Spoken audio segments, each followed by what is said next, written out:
رسول الله حي على الصلاة حي على الصلاة حي على الفلاح حي على الفلاح الله أكبر الله أكبر لا إله إلا الله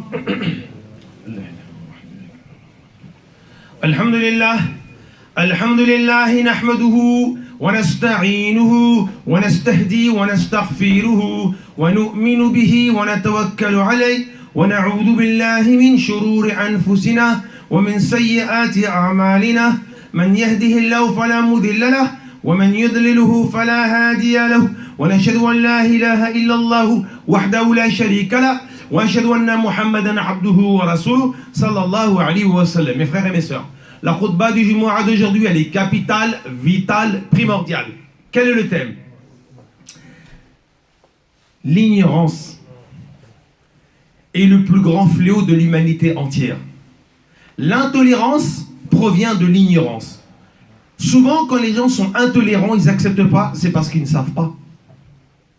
Regardez cette phrase. Martin Luther King, en 1968. Qu'est-ce qu'il va dire? C'est important cette phrase. Soyons et vivons comme des frères. Vivons comme des frères, autrement nous allons tous mourir comme des idiots. On n'a pas d'autre choix. Parce que nous sommes tous les fils de Adam. Tous. On n'a pas notre père c'est bien Adam. Donc on est tous des enfants de Adam. On va commencer par le verset du Coran, où Allah Tabaraka wa Ta'ala nous dit dans Surat Al-Baqarah, chapitre 2, Surat médinoise, verset 186. Allah Ta'ala dit Yuridullahu bikum al-yusra, wa la yuridu bikum al-usra. Allah veut pour vous la facilité. La religion, c'est facile. C'est Allah qui le dit. Allah dit quoi? Il veut pour vous la facilité et il ne veut pas pour vous la difficulté. La difficulté, c'est pas dans l'islam. Autre part, mais c'est pas dans l'islam. C'est sûr et certain. À moins qu'on retire ce verset du Coran, on le gomme. Deuxième verset. Allah Tabaraka wa Ta'ala dit dans le Coran, Surat Al-Baqarah, encore, chapitre 2, verset 285. Allah, qu'est-ce qu'il dit? La yukallifu Allahu nafsan ila yus'a. Allah n'impose pas à une âme une charge plus qu'elle ne peut le supporter. Non, Allah, il est bon. Il est tellement miséricordieux que jamais Allah Ta'ala ne nous donnera quelque chose que l'être humain ne peut pas supporter. Autrement, on va arriver devant Allah le jour du jugement. Et Allah, c'est pas bon ce que tu as fait. A'udhu billah. On peut pas. Impossible. Impossible. Regardez ce que Allah dit dans le Coran. Surat Al-Maïda, la table servie. Chapitre 5, verset 77. Surat médinoise. قل يا أهل الكتاب لا تغلوا في دينكم غير الحق ولا تتبعوا الهوى قوم قد ضلوا من قبل وضلوا كثير وضلوا عن سواء السبيل. Un verset où à 3 reprises Allah y parle égaré, égaré, égaré. Regardez bien. À cause de quoi? Vous allez savoir. Allah dit aux gens du livre, n'exagérez pas en matière de religion et ne vous opposez pas à la vérité. Ne vous opposez pas à la vérité. Il ne faut pas être contre la vérité. Et ne suivez pas vos passions comme ceux qui se sont égarés avant vous et qui ont égaré beaucoup de gens et qui se sont égarés du droit chemin. Ouais, les passions, elles t'égarent. T'égares les autres. Tu t'égares du droit chemin. Les passions, parce que c'est les gens qui dépassent les limites. Pourquoi? Voici le hadith. Dans le recueil de l'imam Muslim, 2670, le prophète sallallahu alayhi wa sallam nous raconte un très beau hadith. Et il va le répéter à 3 reprises. Il est narré par plusieurs compagnons, dont Abi Hurayra radiyallahu anhu, et aussi Ibn Mas'ud, qui dit que le prophète sallallahu alayhi wa sallam nous a adressé la parole, nous musulmans. Et qu'est-ce qu'il a dit? Halaka al-mutanati'un. Une fois. Halaka al-mutanati'un. 2 fois. Halaka al-mutanati'un. 3 fois. Pourquoi il s'est répété? Peut-être qu'on ne veut pas entendre alors. Et le prophète, il a insisté. Et quand il incite, c'est que c'est grave. Le prophète, qu'est-ce qu'il dit? Malheur aux rigoristes. Malheur aux rigoristes. Malheur aux rigoristes. C'est ça la traduction. En vérité, c'est pas malheur. Malheur, c'est wayloun. Le prophète, il dit, quoi? Il dit, halaka, comme le verset et comme le hadith, allons-nous périr? Et le prophète, qu'est-ce qu'il dit? Ils sont en perdition. Ils sont en perdition. Ils sont en perdition. C'est pas malheur, c'est périr. Le prophète, qu'est-ce qu'il dit? Halaka al-mutanati'un. Ils sont perdus, c'est fini pour eux. Le prophète a dit, c'est fini. Qui? Ceux qui sont durs. Ceux qui sont durs, ceux qui sont durs. Qui va faire le commentaire? L'imam Nawawi. Qu'est-ce qu'il va dire? C'est qui alors les rigoristes? C'est qui les gens qui sont durs? Tous ceux qui dépassent les limites dans les paroles et les actions. Ah, notre religion, elle a des limites. Et quand tu dépasses les limites, c'est fini. Là, tu es dur. Alors, on va commencer par la première histoire pour voir comment l'islam est la religion de la souplesse. Allah, c'est le Seigneur de la souplesse. Et notre prophète, alayhi salam, c'est le messager de la souplesse. Regardez bien. Dans le recueil de l'imam Abu Daoud al-Tayalisi, au tome 3, hadith 375, authentifié par les muhaddithun, Ali radiyallahu anhu raconte que quand le prophète sallallahu alayhi wa sallam a émigré de Mecca à Médine, le lundi 12 Rabi', d'autres groupes vont immigrer aussi parce qu'ils seront persécutés et opprimés. Et parmi les groupes qui vont suivre, un jeune qui s'est converti à l'islam à la Mecque. Une fois qu'ils sont arrivés, alors le prophète alayhi salatu salam, au bout d'un certain temps, puisqu'ils ne sont pas majoritaires, il va dire aux compagnons, mais où est ce jeune homme? Et les compagnons vont dire au messager de Dieu, il a quitté l'islam, il a fréquenté telle tribu, pas très catholique, et en plus de cela, il buvait de l'alcool, il en cultivait, et il allait avec, à vous de choisir, les filles. Et le prophète, alayhi salatu wassalam, qu'est-ce qu'on dirait aujourd'hui si on nous apprend qu'un musulman quitte l'islam et il boit d'alcool?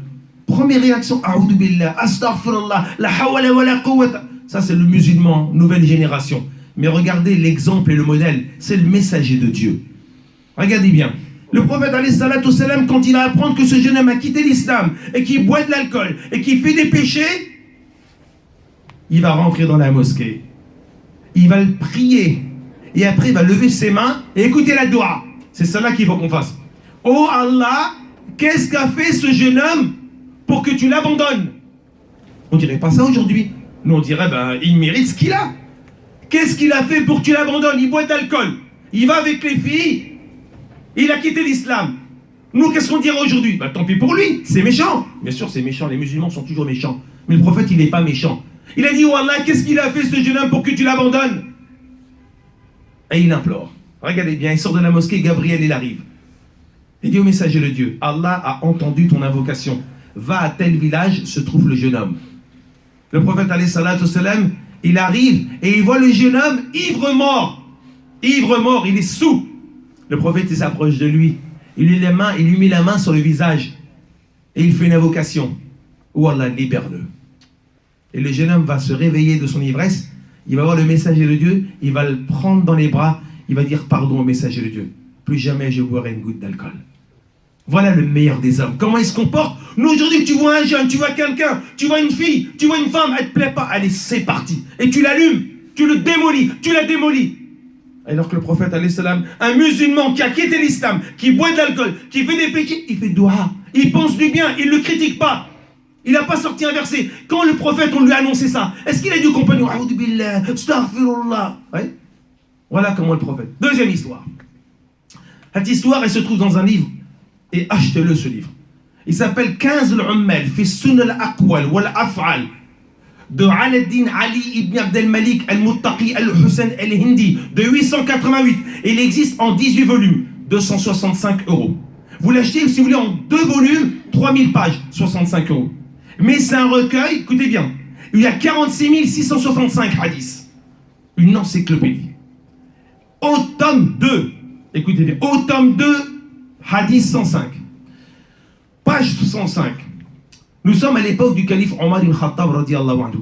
Il va poster un gouverneur à Koufa. Il s'appelle Abdullah ibn Qais. On l'appelle aussi Abu Moussa al-Ashari radiyallahu anhu. Et quand il va le poster, il va gérer, administrer son peuple de Koufa. Le prophète Omar radiyallahu anhu se trouve aujourd'hui, au même moment, en train de faire le pèlerinage. Il est avec son fils, Abdullah ibn Omar. Quand tout d'un coup, Omar voit un cavalier, un homme sur un cheval, en train de chercher quelqu'un. Omar, il est le chef du monde musulman, c'est le chef d'État, il a le souci. Il s'approche de ce jeune homme. Et il voit que le jeune homme est en train de pleurer. Il dit, qu'est-ce que tu as? Pourquoi tu pleures? Si quelqu'un t'embête, on te protégera. Si tu es endetté, on te donnera de l'argent. Si tu es un mauvais voisin, on te trouvera un autre logement. Le jeune homme pleure devant le calife Omar et dit, je suis de la tribu des Banu Taym de Koufa et je bois de l'alcool. Omar a dit, A'udhu billah, astaghfirullah. Il a sorti un verset du Coran, un hadith. Non, écoutez bien, la pédagogie, c'est la meilleure méthode prophétique. Nous, on connaît plein de hadiths. Oh là là, des hadiths et des versets du Coran. Mais la pédagogie, ouh. Alors, regardez le comportement de Omar, radiyallahu anhu. Quand il va voir qu'il pleure, et l'homme va dire, écoute, calife, je suis venu vers toi, de Koufa, parce que Abu Moussa al-Ashari m'a défilé en public. Il m'a noirci mon visage. Il m'a tondu les cheveux. Et il a ordonné aux gens que personne ne boit avec moi et personne ne mange avec moi, parce que je suis un alcoolique. Alors je suis venu avec trois choses. Soit je croise le fer avec le gouverneur, je prends mon sabre, il prend son sabre, ou alors tu m'envoies au Chem et je boirai de l'alcool toute ma vie, personne ne me connaîtra. Ou alors je vais quitter l'islam. Omar se mit à pleurer. Il a dit, surtout fais pas ça, surtout ne quitte pas l'islam, car moi avant d'être musulman, j'étais le plus grand ivrogne de la Mecque, j'étais le plus grand alcoolique de la Mecque, moi avant. Surtout fais pas ça. Et Omar, il prend un crayon, un papier, Bismillahirrahmanirrahim, du calife Omar ibn Khattab au gouverneur de Koufa, Abdullah ibn Qais. Je viens d'apprendre de ce jeune homme des Banu Taym ce que tu lui as fait. Et si tu recommences, moi-même je viendrai pour te faire la même chose que tu lui as fait. Alors, accepte, et les gens doivent s'asseoir avec lui, boire avec lui, manger avec lui, même s'il boit de l'alcool. Omar lui donne une nouvelle monture et 200 dirhams. L'homme, il repart à Koufa. Il arrive devant le gouverneur, Abdullah ibn Qais, Abu Moussa al-Ashari. Il lui donne le courrier. Abu Moussa se met à pleurer. Il se met à genoux devant le jeune homme. Le jeune homme dit, non, ne te mets pas à genoux, t'es le gouverneur. Et il dit, excuse-moi de ce que j'ai fait. Et le jeune homme, il a dit quoi? Plus jamais je boirai de l'alcool. Voilà le comportement, voilà la tolérance, comment ils étaient. Mes frères, la khutba elle est courte parce que la dernière, elle a terminé tard. On enchaîne direct sur une histoire qui est importante, qui est pragmatique. Il y a une revue américaine au mois de mars, je crois que c'est le 20 mars 2020, qui s'appelle Newsweek, et qui a fait des éloges sur le messager de l'islam, le prophète sallallahu alayhi wa sallam. Ce hadith, il se trouve dans le recueil de l'imam al-Bukhari, 1397. Il est narré par Abi Hurairah radiyallahu anhu. Parce que, mes chers frères, la communauté musulmane va être éprouvée. Elle va être éprouvée entre le mois d'octobre 638 jusqu'au mois de janvier, le mois de janvier 638 jusqu'à octobre 639. Qu'est-ce qui va se passer? La peste bubonique, la peste dans le monde musulman, ou Al-Amwas, qu'on appelle Emmaüs, Nicopolis. Alors Omar radiyallahu anhu va partir en direction de la Syrie. Et quand il va arriver, il va rencontrer le gouverneur avec d'autres gouverneurs, Abu Ubayd ibn Jarrah radiyallahu anhu. Et quand il va arriver là-bas, il va aller voir, Abu Ubayd va lui dire, au chef des croyants, Emir Mouminin Omar, la peste s'est déclenchée en Syrie. Alors Omar va dire, ok, Ibn Abbas vient voir. Ibn Abbas était présent. Il dit, amène-moi, parmi tous ceux qui sont avec moi, les muhajirines. Je veux les voir. Il les voit, Omar les consulte. Il dit, qu'est-ce qui se passe? Voilà, il y a une peste qui s'est déclenchée. Qu'en pensez-vous? Certains vont dire, on est venu pour un objectif, on reste là. Tant pis pour la peste. D'autres vont dire, au chef des croyants, il ne faut pas se jeter dans cette épidémie. Omar va dire, c'est bon, vous prenez congé. Amenez-moi maintenant, Ibn Abbas, je veux voir les Ansar, les Médinois. Alors il les voit et dit, écoutez, une peste s'est déclenchée, qu'en pensez-vous? Certains vont dire, on est venu avec un objectif, on reste, tant pis pour la peste.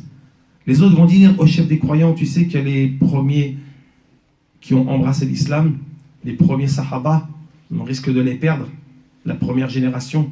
Il est préférable qu'on rentre et qu'on ne s'approche pas de cette peste. C'est bon, prenez congé. Ibn Abbas, ramène-moi maintenant les sages de la Mecque, les Quraysh, et amène-moi ceux qui ont embrassé l'islam avant la conquête de la Mecque. Alors, c'est bon, ils arrivent, Ibn Abbas leur dit, Omar leur dit, qu'en pensez-vous? Une peste s'est déclarée ici. Tous à l'unanimité vont dire, on rentre tous. Que Dieu nous protège de la peste. À ce moment-là, c'est pas n'importe qui. Abu Ubayd ibn Jarrah, radiyallahu anhu, éminent compagnon, va dire au chef des croyants, tu fuis le destin, tu fuis le mektoub. Regardez la réponse de Omar. Oui, je fuis le destin pour aller vers un autre destin. Sache que si tu as des animaux que tu vas faire paître sur une terre aride, c'est le destin. Et si tu les emmènes sur une terre fertile, c'est aussi le destin. À ce moment-là arrive le plus grand commerçant de l'islam, Abdurrahman ibn Auf, qui est occupé dans son business. Il arrive, il entend ce qui se passe et dit, oh Emir Mouminin, Omar, j'ai une science qui peut-être peut vous faire profiter.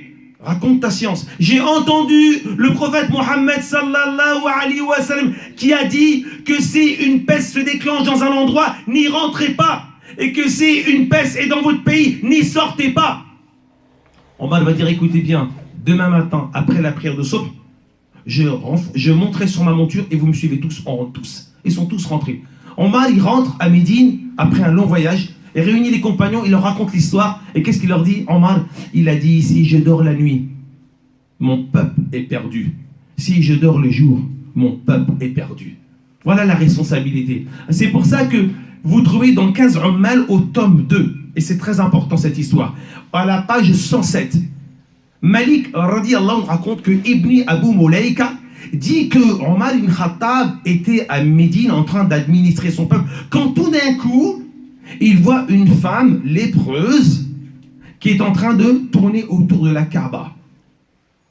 Omar radiyallahu anhu s'approche de cette dame. Il lui dit, oh servitrice d'Allah, non, il lui dit, oh servante d'Allah, ne fais pas du tort aux gens. Rentre chez toi, prie chez toi, c'est mieux. T'as la lèpre. Elle rentra chez elle. En 644, le calife va mourir, radiyallahu anhu. Un homme va venir frapper à la porte de cette femme. Il veut lui dire, ô croyante, celui qui t'avait interdit de sortir est mort. C'est bon, tu peux sortir. Qu'est-ce qu'elle va dire? Elle va dire, j'ai obéi au calife quand il était vivant, je vais lui désobéir alors qu'il est mort. Voilà comment ils étaient. C'est pour ça, mes chers frères et mes chères sœurs, l'intolérance, elle provient de l'ignorance. À chaque fois qu'on ne sait pas, on commence à se braquer. On commence à ne pas être d'accord. Alors que notre objectif, c'est quoi? C'est que la religion, elle est venue pour la souplesse. Omar est venu pour la souplesse. Le prophète est venu pour la souplesse. La religion, c'est pour la souplesse. Le Coran, c'est pour la souplesse. C'est pour ça, mes chers frères, il ne faut jamais être dur avec les gens. Il faut toujours accepter les gens tels qu'ils sont. Je termine cette histoire avant d'entamer la deuxième partie. Je suis parti en banlieue parisienne, j'ai fait une conférence. Quand j'arrive là-bas, il restait quoi, peut-être 1 heure avant de faire le discours. Un jeune homme parmi l'équipe de la mosquée qui avait organisé le programme me dit, est-ce que tu es prêt à rencontrer mon père? Je dis, pourquoi? Parce que mon père, il ne fait pas la prière. Avant, c'était les parents qui se souciaient de leurs gosses. Aujourd'hui, c'est les gosses qui se soucient de leur père. Mon père, il ne prie pas, il boit de l'alcool. Tu veux bien me visiter? Je dis, mais ça va bien se passer. Non, t'inquiète pas. Ok, je viens, je le suis. Il frappe à la porte, son père, il ouvre, il me présente. Il me regarde comme ça, il me dit, hey, moi, tu ne me parles pas de la religion, tu ne me parles pas de Coran. Et il me tutoie comme ça, pas de problème. Je dis, écoute, il n'y a pas de problème, hein. On sait parler d'autres choses. Tu ne me parles pas de Coran, pas de religion. Je lui dis, d'accord, il n'y a pas de problème. Et il dit, qui vous êtes? J'anime un peu la mosquée, j'anime un peu les quartiers, ouais, c'est une vérité. Ok, alors il me dit, bon, tu rentres. Je rentre chez lui, il me fait asseoir, il prépare un jus, et il me dit, quel âge t'as? J'ai 55 ans, et toi? Ah, on a le même âge, et tout ça. Je lui dis, mais de quoi je vais parler dans ma tête? Je ne savais pas quoi parler. Il me dit, qu'est-ce que tu fais? Ça va, et toi, mais t'es de ma génération. Il me dit, ouais. Ah, mais t'as connu le Pacifique. Le Pacifique, le Macumba, le Weekend Sea, le Whisky à Gogo, le Safari Club, le Galaxy, toutes les boîtes de nuit de l'époque. On a commencé à parler des boîtes de nuit. J'ai dit, j'étais le premier collectionneur de Barry White d'Europe. J'avais 3510 là en bas. Dans chez moi, 3510. Et je vous racontais comment j'étais disque jockey à Massy, à Antony, à Paris, jusqu'en Angleterre, jusqu'en Italie. Il était excité, le mec. On parlait que de musique et que des chanteurs des années 80. Il était tout content. Et à la bonne époque. Le gars, il était super à l'aise. On a parlé de Dunia, c'est pas grave. Le mec, il se lève. On est en train de parler de musique. Il se lève, il ouvre son placard, il prend un Coran, il dit, apprends-moi le Coran. J'ai rien compris. Il sort un Coran, alors qu'on est en train de parler de musique. Alors que, un quart d'heure avant, il dit, tu me parles pas d'Allah, tu me parles pas du Coran. Il sort un Coran. Je lui dis, bon, ok, on va apprendre le Coran. Je lui dis, on commence par la première sourate, Al-Fatiha. Il me dit, ouais. Je lui dis, tu la connais? Il me dit, ouais, je la connais. Bah vas-y, et puis moi je vais t'aider. Il commence, écoutez bien. Bismillahirrahmanirrahim. Alhamdulillahi Rabbil Alamin, Ar-Rahmani Ar-Rahim, Maliki Yawmiddin, La yaka na'budu wa la yaka nasta'in. Mon cœur, il était serré, mais je ne voulais pas le faire montrer sur mon visage. C'est pas toi qu'on adore et c'est pas toi qu'on demande le secours. Alors j'ai dit, on va rectifier, ça te dérange pas? On a rectifié. Une fois qu'on a rectifié, il était content, je lui dis, je dois partir parce que j'ai une conférence. Il me dit, attends, je prends ma veste et je viens avec toi. Ouais, les frères, voilà comment on doit être, nos frères, nos sœurs, nos amis, nos cousins. Jamais on doit être dur avec les gens. Parce qu'on ne sait pas, quand les gens ils reviennent à la religion, ils vont peut-être être meilleurs que nous. Subhanakallah bihamdik, nashhadu an la ilaha illa ant, nastaghfiruka wa natubu. Bismillahirrahmanirrahim, alhamdulillah, nahmaduhu wa nusalli ala rasulil karim sallallahu alayhi wa sallam. Mes frères et mes sœurs, cette religion, cette belle religion qu'Allah nous a envoyée, c'est que l'objectif, c'est qu'elle soit aimée par tous les habitants de cette terre. Le prophète alayhi salatu wassalam, le comportement qu'il a, l'exemple qu'il a, le modèle, c'est pourquoi? C'est pour nous ramener vers la religion. Je vais vous raconter une anecdote, j'avais jamais raconté ma vie, et c'est pas l'objectif, mais je vais vous raconter une anecdote, comment la souplesse, elle est très importante. En 1989, j'étais disque jockey de boîte de nuit, dans plusieurs disques jockey de Paris, beaucoup de boîtes de nuit de Paris. Et j'ai rencontré un musulman, moi je priais pas à cette époque, hein, j'étais dans le gaz. Un musulman qui me rencontre, je revenais d'Italie, qui a un disque qui était introuvable en France. Et il me croise, et il me dit, tu veux venir à la mosquée? Je dis, la mosquée, je connais pas. Une mosquée, j'ai jamais rentré dans une mosquée de ma vie. Je sais pas comment il a fait, il m'a parlé, ses paroles étaient douces, il m'a invité au Faisal Kotra. Je suis rentré, j'ai écouté les paroles, elles étaient magnifiques. Après, il m'a dit, est-ce que tu pries? Je lui dis, je prie pas. Et il faut que tu pries. Je lui dis, moi, je peux pas prier, c'est trop dur. Mon père déjà il prie, je vois tout ça, c'est... Alors écoute bien, tu veux faire une seule prière? Une seule, ouais, j'accepte, mais pas plus. Et je lui dis, tu me donnes la plus facile. Il m'a dit, ok. Je te donne l'Isha? Ouais, l'Isha, d'accord. Avant de dormir, tu fais ça? Ok. Et pendant une semaine, je faisais ça. Le samedi soir arrive la soirée dansante. J'organise, il y avait 500 filles, 500 garçons. Et c'était tous de Massy, hein. Et même, il y a des femmes musulmanes maintenant aujourd'hui, machallah, des pieuses, alors qu'elles dansaient avec moi en boîte de nuit. Et regardez bien, qu'est-ce qui va se passer? Le soir même, Allah Ta'ala m'a guidé dans la boîte de nuit. Je me suis repenti dans la boîte de nuit, mon frère. Le samedi soir, j'anime. À 6h du matin, je commence à ranger mon matériel. Je dis à mon pote, écoute Gérard, les 3500 disques, je te les donne. La boule à facettes, la sono, tout, je te donne tout. Il me dit, t'es fou Faisal, il y en a pour des milliers. Je lui dis, je te donne tout. 6h du matin, je rentre chez moi. Je dors. Le lundi, je vais à l'ambassade. Le lundi. J'ai eu droit à un visa. Il m'a dit, c'est pas comme ça un visa. Je raconte mon histoire. Il m'a dit, tiens le visa tout de suite. Je vais à l'agence, je prends un billet. À 21h, j'étais à la Mecque devant la Kaaba. Le dimanche matin, j'animais la boîte de nuit, mon frère. J'étais où? À la Kaaba le lundi soir. Vous voyez qu'Allah Ta'ala peut te guider où tu es? Où tu es, Allah il peut te guider. Et pour terminer, ce qui m'a fait mal, c'est que mon meilleur ami, quand je reviens de la Mecque, quand j'ai dit que je suis revenu de la Mecque, personne ne m'a cru. Ils m'ont dit c'est du cinéma. Je suis revenu de la Mecque, mais toutes les boîtes de nuit m'appellent. Faisal, il faut que tu animes, Et j'avais du mal, j'étais tout seul à prier. Personne pour m'encourager. Les Chibani, ils ne m'encourageaient pas. Il n'y avait pas de jeunes qui priaient. Et je suis retombé dans le piège. Le samedi soir, je suis parti à la boîte de nuit pour animer. Alors, regardez bien, ça c'est pour les jeunes, les frères. C'est pour les jeunes. Le samedi soir, j'anime. Et quand j'anime, deux filles, elles sont venues nous draguer. C'est ça les boîtes de nuit. Hein. Elles ont dragué mon pote. Et moi, je sais pas, je ne le sentais pas. Dieu merci que j'étais à la Mecque, ça m'a protégé. Et mon copain me dit, passe-moi ta gueule GTI. Je lui passe ma gueule GTI. Et passe sa soirée, je lui dis, écoute, laisse tomber. Je la sens pas celle-là. Ce soir, on rentre ensemble, on prend le RERA et on rentre au balconnier. Il m'a dit non, laisse-moi, c'est l'occasion. C'est une meuf, je l'ai trouvée. Je lui passe ma gueule GTI, passe la soirée avec elle. Moi, je rentre, je prends le RERA et à midi, il vient taper à ma porte. Ma mère, elle ouvre, qu'est-ce qui se passe? Vite, joue au Faisal. Elle me dit, mais il dort, réveille-le, Khalti. Il vient dans ma chambre, il me réveille, il me secoue. Mais qu'est-ce que t'as? Il est en train de chialer.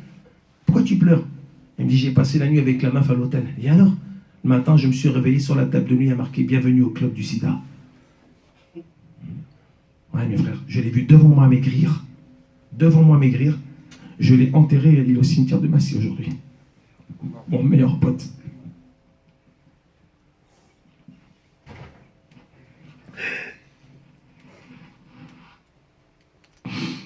Mes frères, Wallah, il ne faut jamais dénigrer un musulman. Allah, il peut te guider où tu es, mon frère. Où tu es, Allah, il peut te guider. On demande à Allah tabaraka wa ta'ala, mes chers frères, qu'on doit être souple avec nos épouses, avec nos enfants, avec nos frères, avec nos sœurs. Allahumma ahdina fi man hadayt, wa afina fi man afayt, wa tawallana fi man tawallayt, wa barik lana fi ma a'tayt bi rahmatika. Ya Rahman Rahimin, Allah protège-nous, nettoie notre cœur, guide-nous, élève-nous, et Allah pardonne-nous. Et Allah, on fait des erreurs. Et Allah, il n'y a que toi qui pardonne. Allah, fais qu'on ne pense pas du mal des musulmans, des frères et des sœurs dans la rue qu'on voit. Ya Allah, nettoie notre cœur. Fais qu'on ne fait jamais de la calomnie. Ya Allah, Karim. Subhanu rabbika rabbil izzati amma yasifun. Wa salam ala al-mursalin. Walhamdulillahi rabbil alamin. Aqim as-salat.